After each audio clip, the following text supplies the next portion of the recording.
পোনপ্ৰথমতে মোৰ তৰফৰ পৰা গোটেই অসমবাসীলৈ মোৰ তৰফৰ পৰা ৰঙালী বিহুৰ শুভেচ্ছা জ্ঞাপন কৰিলোঁ দেই। এতিয়া মানে ইউটিউবত কি চলি আছে কমেণ্ট কৰিবাচোন গাইজ। ফেচবুকততো কণ্টেণ্ট মনিটাইজ বেলেগ কিবা হেন কৰি হৈ চলি আছে, মানে ফেচবুক চালেই মানে সেইবিলাকে দেখা পায়। আৰু ইউটিউব যিহেতু ইমানখিনি চলা নাই, মই সদায় মানে ফেচবুকতে থাকোঁ। এতিয়া আহিছোঁ ইউটিউবত, মানে এতিয়া আলহী খাবলৈ অহা নাই দেই গাইজ। এতিয়া একেবাৰে থাকি যাম বুলিয়ে আহিছোঁ ইউটিউবত। আৰু কমেণ্ট কৰিবাচোন কোনে চাই আছে মোৰ ভিডিঅ'টো, ইউটিউবত কি চলি আছে, ফেচবুকতো কণ্টেণ্ট মনিটাইজ এইবোৰে চলি আছে। আৰু কাৰ কেনেকুৱা বিহু গ'ল, ভালে ভালে গৈছে এনে কমেণ্ট কৰিবাচোন। আৰু আমিও এটা গেম খেলোঁ দিয়া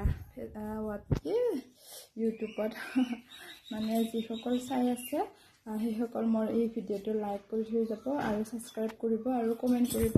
আৰু কমেণ্টবোৰত সকলোৱে আহি কেনে সিজনক ফ্ৰেণ্ড বনাই লওঁ আমি। আহক তেনেকৈ আগবাঢ়ি যাওঁ আমি। যিসকল নতুন নতুন ইউটিউবাৰ আহিছে সেইসকলক কৈছোঁ দেই, চবকে কোৱা নাই, যিহেতু আমাৰ নিচিনা 100 200 মানে 500 300 মানে এনেকুৱা যিসকলৰ ছাবস্ক্ৰাইব হৈ আছে সেইসকলক কৈছোঁ, মানে আমি সকলোৱে যাওঁ আহক এনেকৈ আগবাঢ়ি মানে কমেণ্ট কৰা আৰু কমেণ্টত গৈ আৰু বেলেগ চবে মানে কমেণ্ট কৰা আৰু চবৰে কমেণ্টত যায় মানে লাভ ৰিয়েক্ট আৰু তাৰ প্ৰফাইলত যায় ক্লিক কৰি তাক বন্ধু বনাই লোৱা। এনেকৈ আমি আগবাঢ়ি যাওঁ আহক ইউটিউবত।